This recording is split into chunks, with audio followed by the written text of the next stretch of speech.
Olá pessoal, tudo bem? Vamos fazer então nossa aula sobre modelagem e analogia, tá? Então, o que são sistemas análogos? São sistemas que, quando possuírem o mesmo modelo matemático, diferindo apenas e eventualmente quanto à notação utilizada, ou seja, eu tenho duas equações que são parecidas na forma. Então, eu digo que esses sistemas são análogos, né? As equações diferenciais dos sistemas análogos, de mesma ordem, possuem correspondência termo a termo, embora com notações diferentes. Para sistemas elétricos e mecânicos invariantes no tempo e de entrada e saída única, nós chamados SISO, o modelo matemático pode ser reduzido a uma única equação diferencial ordinária, que relaciona então a variável de entrada com a variável de saída. Tá? Então eu consigo fazer isso dessa forma.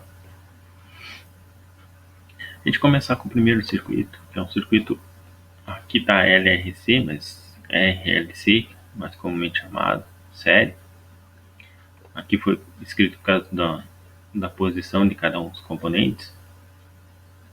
Esse aqui então seria um circuito RLC série, onde eu tenho a minha fonte de entrada, a corrente que passa por todo o circuito, e aqui tem uma variável que seria a carga em cima desse capacitor.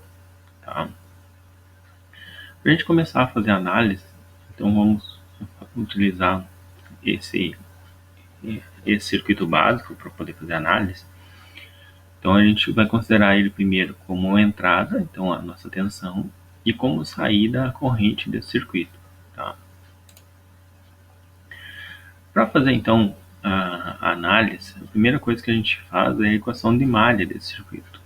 Tá? A equação de malha desse circuito diz o seguinte, que a minha tensão de entrada, U de T, é igual à tensão em cima do indutor, mais a tensão em cima do resistor, mais a tensão em cima do capacitor. Ou seja, minha VL dt, minha VR dt e minha VC dt. Tá? A minha VL dt é a primeira derivada da corrente vezes o indutor. A resistência do resistor, a tensão no resistor é a resistência vezes a corrente. E a tensão em cima do capacitor é 1 sobre a capacitância vezes a integral de 0 a t da corrente. Tá? Então, colocando esses valores, nós temos a nossa primeira equação aqui, que se refere a essa malha aqui. Então, ou seja, a primeira derivada vezes da corrente vezes L, né? A resistência vezes a corrente, e 1 sobre C vezes a integral da corrente, que é igual à nossa tensão, U de T. Tá? Agora a gente vai considerar como saída a carga em cima desse capacitor aqui, ou seja, qual que é a carga desse capacitor. Tá? Para isso, então, a gente já define o seguinte, que a primeira derivada da carga é a corrente. Tá? A segunda derivada da carga, consequentemente, é a derivada da corrente, e a carga em si é a integral da corrente. Então a nossa equação agora fica o seguinte, L vezes a segunda derivada da carga, mais R vezes a primeira derivada da carga, mais 1 sobre C vezes a carga, que é igual a U de T. Tá? O nosso segundo exemplo, então agora a gente vai trabalhar com o circuito em paralelo, RLC em paralelo. Tá? Sendo que eu vou considerar para isso a minha corrente de entrada, que aqui está representada por J de T, tá? E a saída, a minha tensão em cima desse nó aqui, ó, que é o nó que a gente vai estar trabalhando. Tá? Aqui foi utilizada a referência a G, que é a transcondutância, que é 1 sobre R, para ficar mais fácil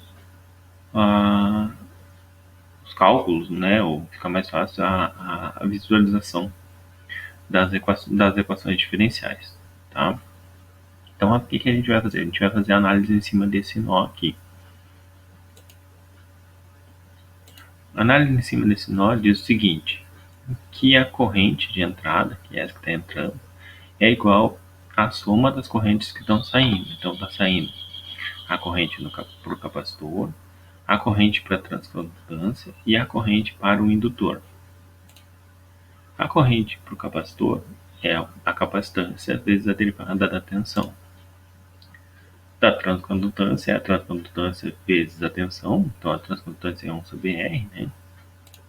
E do indutor é 1 sobre L vezes a integral da tensão. Então, nossa equação fica do seguinte formato: capacitância vezes a derivada da tensão, mais a transcondutância vezes a tensão, mais 1 sobre L vezes a integral da tensão do nosso circuito, que é igual à corrente de entrada J de T. Tá? Agora, para que a gente possa, então, fazer ter um formato parecido com a equação que nós tínhamos anteriormente do circuito série, apesar que essa aqui também tem uma equação equivalente, mas vamos utilizando a segunda derivada, uma equação de segunda ordem, né? A gente vai fazer o seguinte, a gente vai fazer a equação baseada na carga,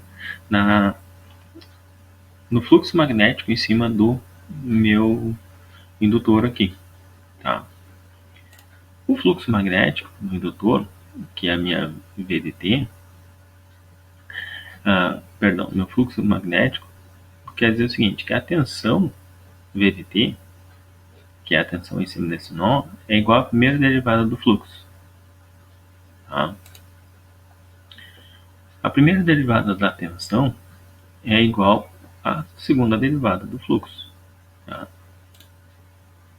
E o fluxo é igual à integral da tensão. Tá? Com isso, então, eu tenho o seguinte, que a minha equação para esse nó é o seguinte: capacitância vezes a segunda derivada do fluxo, mais a transcondutância vezes a primeira derivada do fluxo, mais 1 sobre L vezes o próprio fluxo magnético, que é igual a corrente de entrada. Então, eu tenho a minha equação para o meu circuito RLC paralelo. Tá?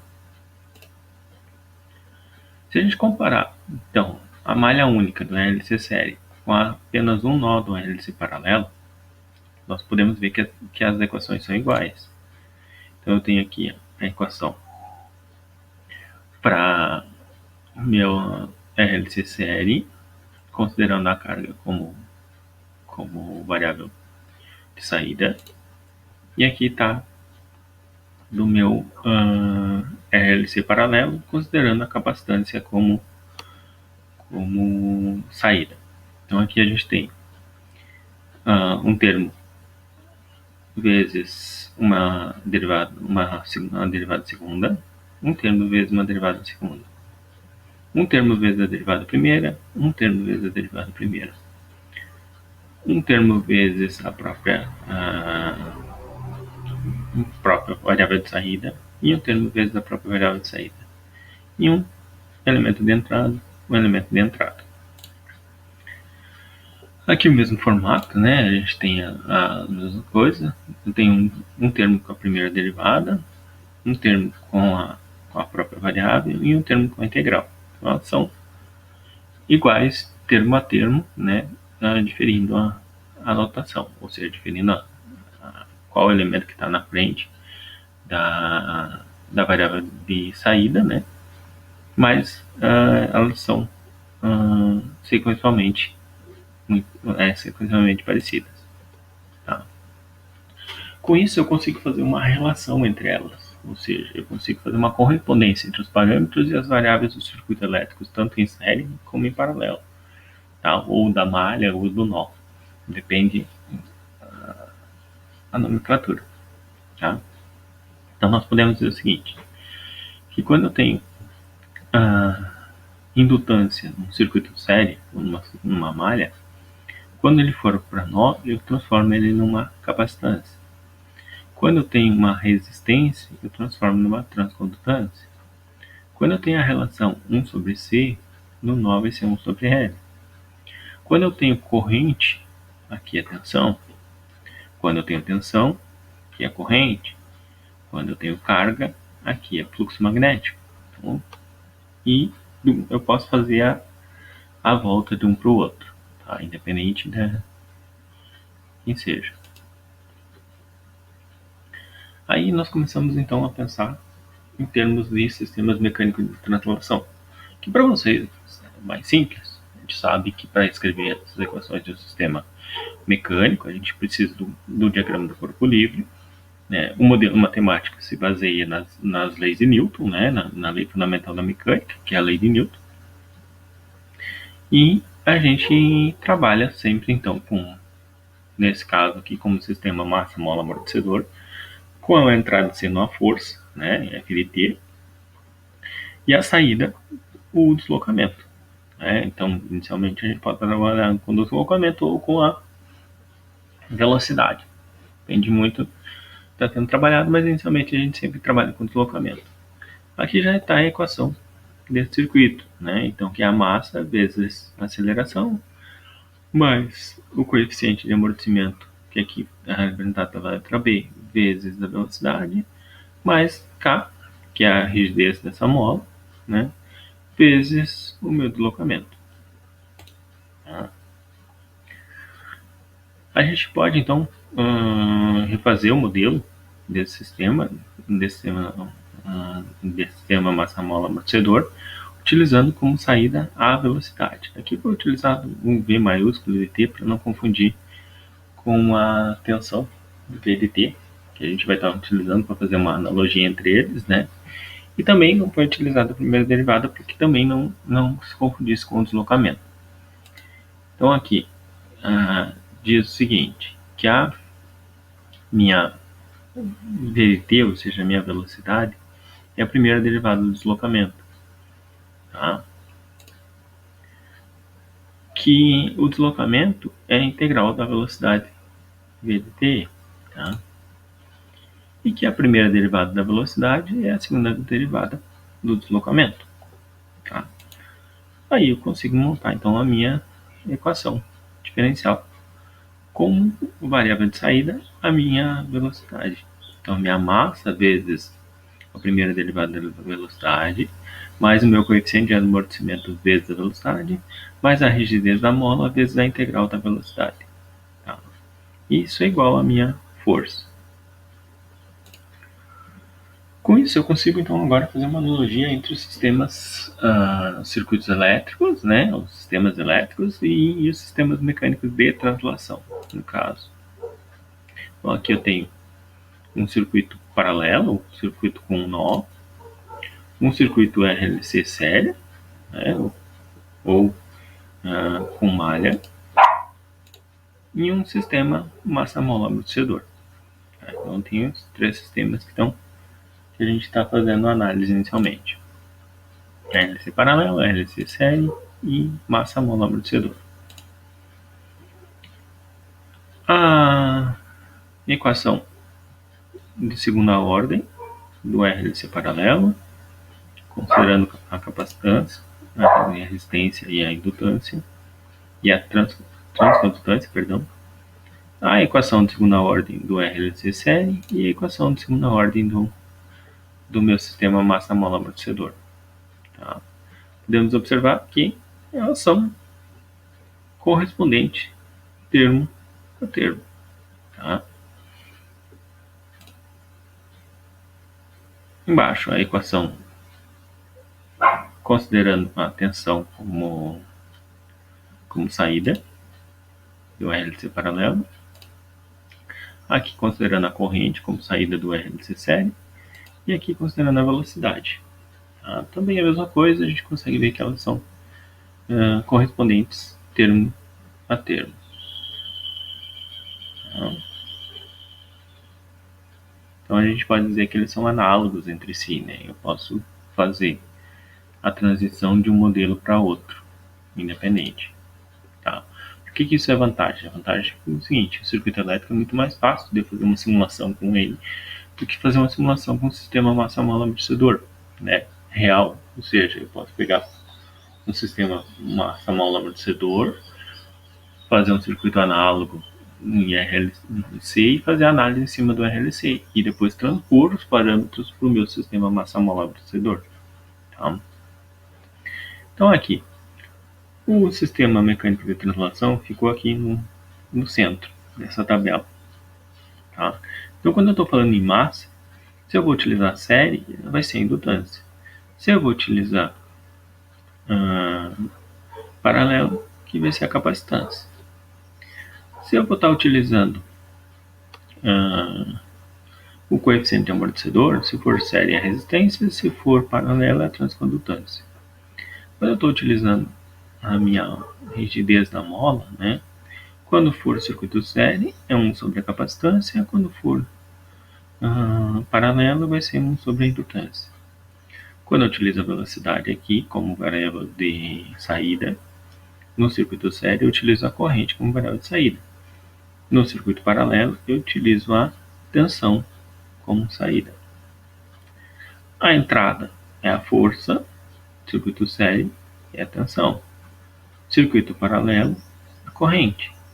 Quando eu uso a variável de deslocamento como saída aqui no sistema de translação, no circuito série é a carga em cima do capacitor. Quando eu utilizo o circuito paralelo, é o fluxo magnético em cima do indutor. Então eu tenho analogia entre eles, consigo fazer essa analogia entre ambos. Tá? O que a gente possa fazer então, utilizar um exemplo inclusive que está no livro do Maia, tá? Que foi considerado então a figura, pediu para indicar quais são as forças que atuam em cada uma delas, então a gente fazia o diagrama de corpo livre, escreviam para cada móvel a equação do movimento, desenhar um circuito análogo, né, um circuito elétrico análogo a esse sistema mecânico. Tá?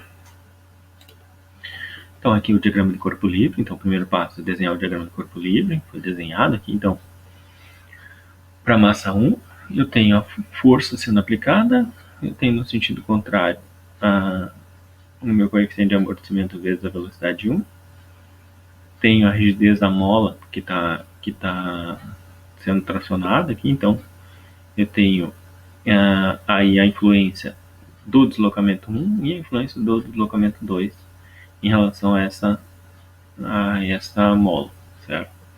Para esse cara aqui eu tenho essa força que está sendo por esse deslocamento, essa força que está sendo proporcionada pelo deslocamento 1 menos deslocamento 2 vezes a rigidez da mola, né? Tenho no sentido contrário essa mola 2 aqui que está fixa na parede, então ela tem a rigidez dela vezes o meu deslocamento, e tenho aqui também o coeficiente de amortecimento 2 vezes a velocidade 2 também sendo uma força aplicada. Tá? Então agora eu posso já escrever as equações diferenciais, né? Considerando como entrada a força, a saída do deslocamento 1 e o deslocamento 2. Tá? As equações então devem ser escritas em função de cada uma das massas, né? A massa 1 vezes a aceleração 1, que é a minha força, né? Mais o coeficiente de amortecimento vezes a velocidade, mais então K1 vezes deslocamento 1 menos deslocamento 2, que é igual a minha força. Tá? Para a segunda massa, eu não tenho nenhuma força sendo aplicada, né? Mas eu tenho deslocamento 2 vezes a massa 2, a aceleração 2 vezes a massa 2, mais coeficiente de amortecimento vezes a velocidade, e aqui menos K1 vezes x1 menos x2. Eu prefiro essa notação para que a gente entender que essa força aqui está influenciando em cima dessa massa aqui. Algumas literaturas, o que faz? Coloca o sinal positivo aqui e inverte os sinais aqui dentro do parênteses, tá? Mas eu gosto de deixar claro aqui para que a gente tenha noção de que é essa força aqui que está sendo aplicada e está provocando esse deslocamento 2, tá? Claro que influenciada pela força 1 que provoca o deslocamento da primeira massa, né? Mas a gente, para que entenda que essa relação aqui, essa força aqui, é quem está provocando todo esse efeito aqui, tá? Então, no terceiro passo, a gente escreveu uma equação análoga a um sistema elétrico, né, a um circuito elétrico. O primeiro circuito que foi escolhido foi o circuito série. Então, quando eu estou falando em massa, no circuito série vai ser uma indutância. Quando eu estou falando em coeficiente de amortecimento, vai ser uma resistência. E quando eu estou falando em rigidez na mola, eu estou falando em capacitância. Então, sobre capacitância.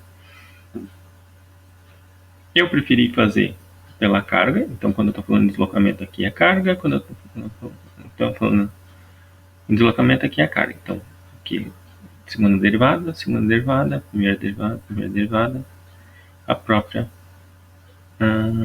variável. Tá?